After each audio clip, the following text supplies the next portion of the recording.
आज uniform civil code के बारे में माननीय सुप्रीम कोर्ट ने बहुत ही महत्वपूर्ण टिप्पणी किया है। माननीय सुप्रीम कोर्ट ने कहा है कि अब समय आ चुका है कि देश में यूनिफॉर्म सिविल कोड लागू हो, क्योंकि जिस तरीके से भारत में भेदभाव चल रहा है और खास तौर पे बहन बेटियों के अधिकारों में भेदभाव चल रहा है, वो भरपाई यूनिफॉर्म सिविल कोड से ही हो सकती है। आज की डेट में चूंकि क्रिश्चियन मैरिज एक्ट चल रहा है 1872 वाला, पारसी मैरिज एक्ट चल रहा है 1936 का, शरीयत एक्ट यानी जो मुस्लिम्स का पर्सनल लॉ है वो 1937 का चल रहा है। और ये तीन के तीनों कानून तब बने थे जब देश गुलाम था, जब भारत में संसद नहीं थी, भारत में सुप्रीम कोर्ट नहीं थी, भारत में संविधान नहीं था। तो ये तीन के तीनों को जो कानून है, जो तीनों पर्सनल लॉ है, Christian marriage act, Parsi marriage act और शरीयत एक्ट, ये तीनों ही मनमाने तरीके से बनाए गए हैं। इसमें माता पिता के अधिकारों में बहुत भेदभाव है, बेटे और बेटी के अधिकारों में बहुत भेदभाव है, पति और पत्नी के अधिकारों में भेदभाव है। और वो कानून चूंकि आज भी चल रहे हैं, तीन के तीनों जो पर्सनल लॉ है, इसलिए वो भेदभाव आज भी बना हुआ है। आज भी शादी विवाह की उम्र अलग अलग चल रही है। हिंदू और मुस्लिम में जो शादी की मिनिमम एज है वो अलग अलग है। हिंदुओं में लड़के की शादी की उम्र 21 साल और लड़कियों की जो है 18 साल है, लेकिन ये मुस्लिम पर्सनल लॉ पे लागू नहीं होता। वहाँ पे जो शरीयत एक्ट है उस पर लागू नहीं होता। वहाँ 9 साल में भी शादी कर सकते हैं, जैसे ही पीरियड शुरू हो जाए, जैसे ही प्यूबर्टी आ जाए, वैसे ही शादी की जा सकती है, निकाह किया जा सकता है। तो ये भेदभाव आज भी चल रहा है। इसी तरीके जो ग्राउंड्स ऑफ डिवोर्स है वो मुस्लिम्स का अलग है, पारसी का अलग है, क्रिश्चियंस का अलग है और हिंदू का अलग है। हिंदुओं में इसलिए सबको बराबर अधिकार मिला हुआ है क्योंकि हिंदू मैरिज एक्ट 1955 में बना, यानी देश के आज़ाद होने के बाद बना। हिंदू मैरिज एक्ट जब बना उस समय भारत में संसद भी थी, भारत में सुप्रीम कोर्ट भी थी, भारत में संविधान भी था, और प्रॉपर लंबी चर्चा करने के बाद हिंदू मैरिज एक्ट बना। इसलिए हिंदू मैरिज एक्ट में कोई भेदभाव नहीं किया गया, महिला पुरुष के अधिकारों में कोई भेदभाव नहीं किया गया। लेकिन जो गुलामी के दौरान कानून बने, चाहे वो Christian marriage act, Parsi marriage act और शरीयत, उनमें भेदभाव वो बना हुआ है। वही आज माननीय सुप्रीम कोर्ट ने कहा है कि ये भेदभाव हटाने का एक ही तरीका है कि भारत में यूनिफॉर्म सिविल कोड हो।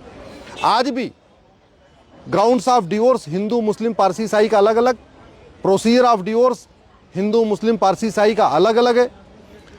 मेंटेनेंस का जो फार्मूला है, जो गुजारा भत्ता का फार्मूला है, वो हिंदू मुस्लिम पारसी ईसाई में अलग अलग चल रहा है। बच्चा जो गोद लेने का अधिकार है वो भी हिंदू मुस्लिम का अलग अलग चल रहा है। बच्चे के भरण पोषण का अधिकार वो भी हिंदू मुस्लिम पारसी ईसाई का अलग अलग चल रहा है।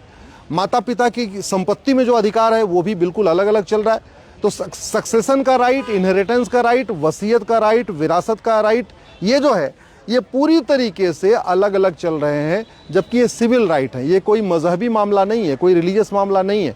ये संपत्ति का मामला है, प्रॉपर्टी का मामला है, गुजारा भत्ता का मामला है, देखभाल का मामला। ये सिविल राइट है, ये ह्यूमन राइट है। लेकिन चूंकि वो तीनों कानून जो अंग्रेज़ों के दौरान बने, अंग्रेज़ों के समय में बने थे, वो आज तक ख़त्म नहीं हुए, इसलिए वो भेदभाव चलता जा रहा है। इसलिए आज माननीय सुप्रीम कोर्ट ने कहा है कि यूसीसी लागू करके ही इन सभी जो भेदभाव है इसको ख़त्म किया जा सकता है, क्योंकि एक एक करके सुप्रीम कोर्ट में जो फैसलों के ज़रिए इस यूसीसी की भरपाई नहीं हो सकती है। और इसके पहले माननीय सुप्रीम कोर्ट की कई अलग अलग बेंच भी इस बात को कह चुकी हैं। मतलब पिछले 75 साल में कम से कम 15 बार सुप्रीम कोर्ट के फैसलों में कहा गया है कि यूसीसी की आवश्यकता है। कम से कम 20 से 25 हाईकोर्ट ये कह चुकी हैं कि यूसीसी की आवश्यकता है। दुर्भाग्यवश आज तक यूसीसी का एक ड्राफ्ट नहीं बना है। चूंकि यूसीसी का ड्राफ्ट नहीं बना है तो मुल्ला मौलवी अलग तरीके से अपने लोगों को भड़का रहे, पादरी अपने अलग तरीके से लोगों को भड़का रहे हैं। जबकि सच्चाई है कि यूसीसी का जो सबसे ज़्यादा लाभ मिलेगा वो मुस्लिम बहन बेटियों को मिलेगा। यूसीसी का जो दूसरा लाभ मिलेगा वो पारसी बहन बेटियों को मिलेगा, फिर क्रिश्चियन बहन बेटियों को मिलेगा। यूसीसी का लाभ हिंदू बहन बेटियों को कुछ नहीं है। क्यों? क्योंकि जो हिंदू मैरिज एक्ट है वो अपने आप में सबको बराबर मानता है। वो देश आज़ाद होने के बाद बना, संविधान लागू होने के बाद बना, तो वो भेदभाव नहीं करता महिला पुरुष में।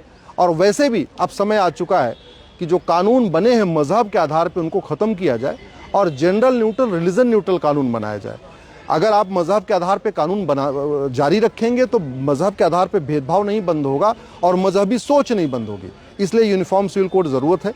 मैं पिछले 10 वर्षों से यूसीसी के लिए लड़ रहा हूँ और आज जो माननीय सुप्रीम कोर्ट ने कहा है, मुझे पूर्ण विश्वास है कि बहुत जल्दी सरकार यूसीसी का एक ड्राफ्ट बनाएगी, उसको पब्लिक डोमेन में डालेगी और चर्चा करने के बाद पार्लियामेंट में पेश किया जाएगा। गोवा में यूसीसी है, बहुत अच्छी तरीके से सब लोग उसको मानते हैं, किसी कोई दिक्कत नहीं है। उत्तराखंड में भी यूसीसी आ गया है, सब लोग इफेक्टिवली इसको फॉलो कर रहे हैं, कहीं कोई प्रॉब्लम नहीं है। तो पूरे देश में अगर एक यूसीसी आएगी, सब लोग इसको फॉलो करेंगे, कोई दिक्कत नहीं आने वाली है।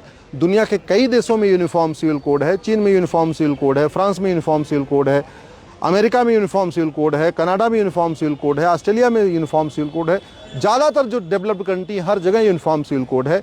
और भारत जिसको हम कहते हैं सेकुलर देश है, जहाँ 1976 में बाकायदा सेकुलर शब्द जोड़ भी दिया गया है, वहाँ आज भी मज़हब के आधार पर नियम कानून चल रहा है, मज़हब के आधार पर आयोग मंत्रालय चल रहा है, मज़हब के आधार पर बोर्ड ट्रिब्यूनल चल रहा है। इसलिए अब समय आ चुका है कि देश में जो भी कानून जाति के आधार पर बने हैं, भाषा के आधार पर बने हैं, क्षेत्र के आधार पर बने हैं या मज़हब के आधार पर बने हैं, उन कानूनों को ख़त्म किया जाए और वन नेशन वन लॉ यानी एक देश एक विधान लागू किया जाए। एक भारत श्रेष्ठ भारत बनाने के लिए आवश्यक है कि एक देश एक विधान हो, एक देश एक कानून हो। मज़हब के आधार पर अलग अलग कानून बना के एक भारत श्रेष्ठ भारत नहीं बन सकता है।